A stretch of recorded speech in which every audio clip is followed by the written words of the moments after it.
so we're back from the trip and I just got the photos back from the lab.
Hey everyone, thanks for tuning in again. I'm just getting the photos back from the lab and this is my first time looking at them. So this was on the Tmax 400 out of the Nikon F6 with a variety of different lenses, and I'll kind of talk about it as we go.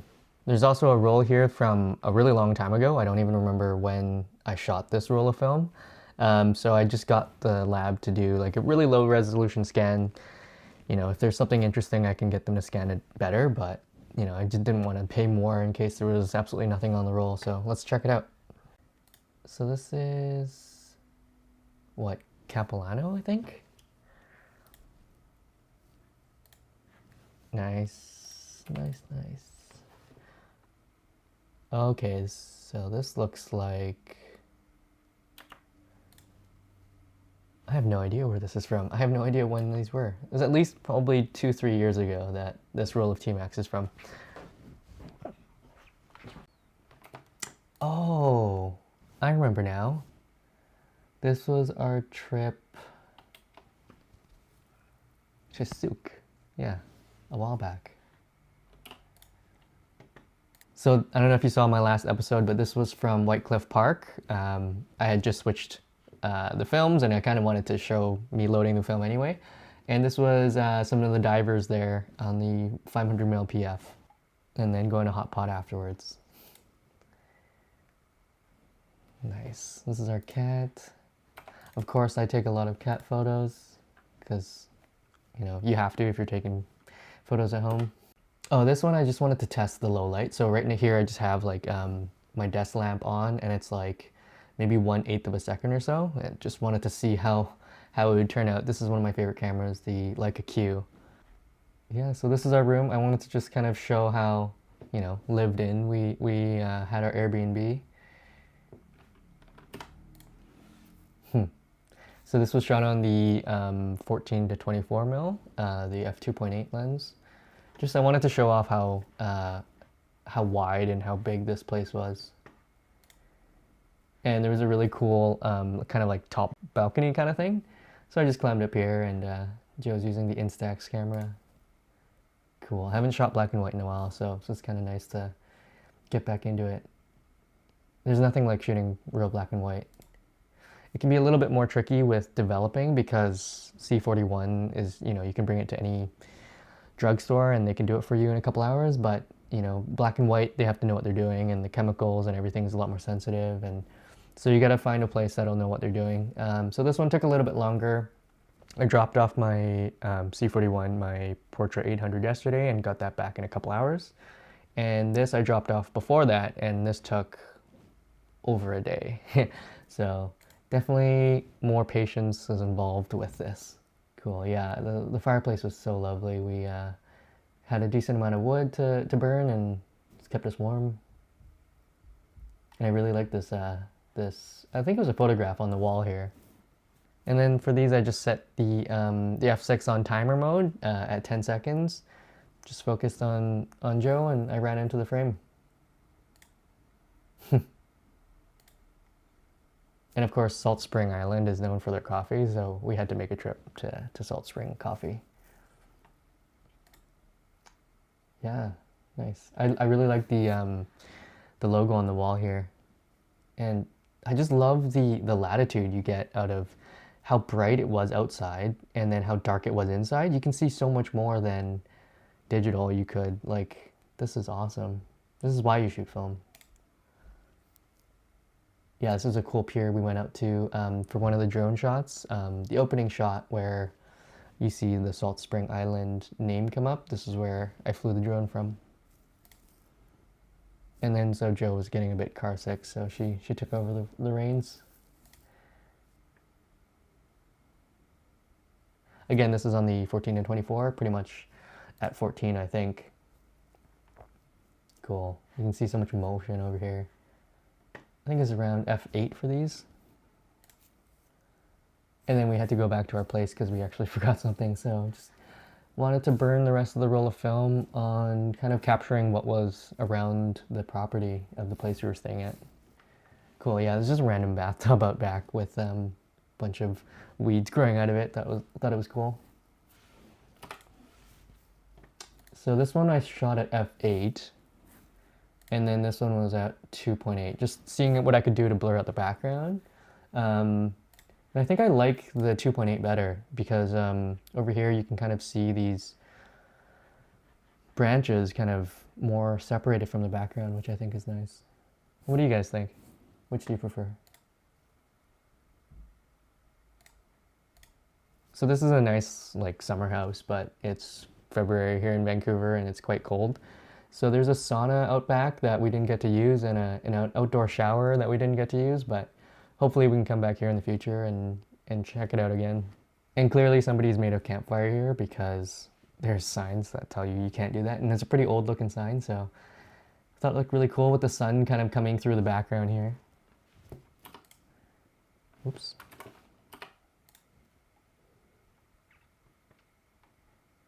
Waiting for our ferry. Those are kind of the end drone shots. Just waiting in the car and waiting for our ferry home. From Salt Spring Island, it's quite close. If you're familiar with Vancouver Island, it's not much, it's actually closer. But because when you go back from Salt Spring Island to the mainland, you have to make 3 stops on other small islands like Galiano Island, Powell Island or something, Pender Island, I think. So it takes like 3 hours just to get back, which I did not realize it took that long. Cool. There's just, so when we got onto the ferry, there was this really cool porthole opening that just looked really kind of old-timey, like what I would imagine you'd see in like an old Titanic room. Cool, yeah, and another ferry kind of off in the distance over here.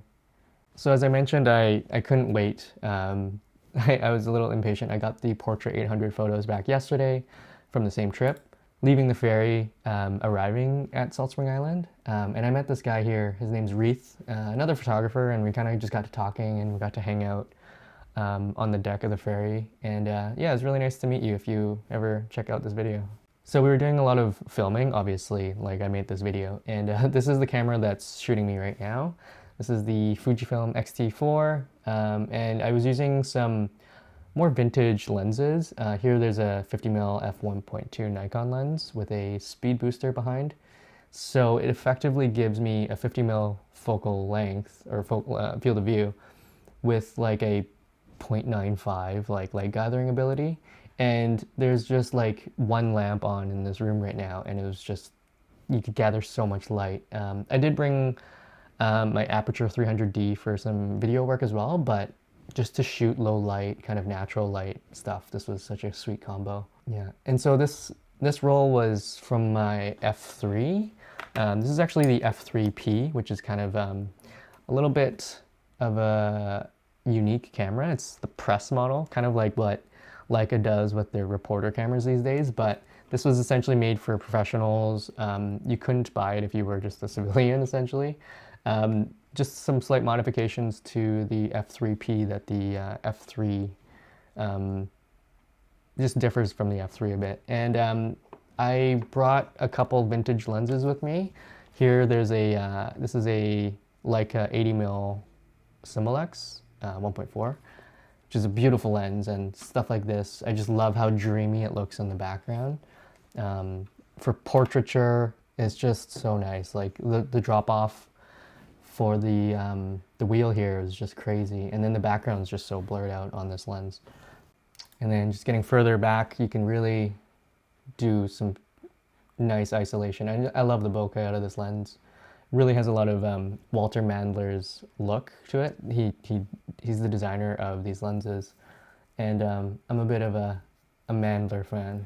Thanks so much for watching. Please subscribe. I'd really like to grow this community. As you can see, it's a pretty new channel, and I'm really hoping to grow and really just share my love of film photography with you guys, and hopefully I can inspire you to pick up your film cameras and go out and make some cool stuff. So thanks again for watching. I'm Julian, and this was my week on film. Bye.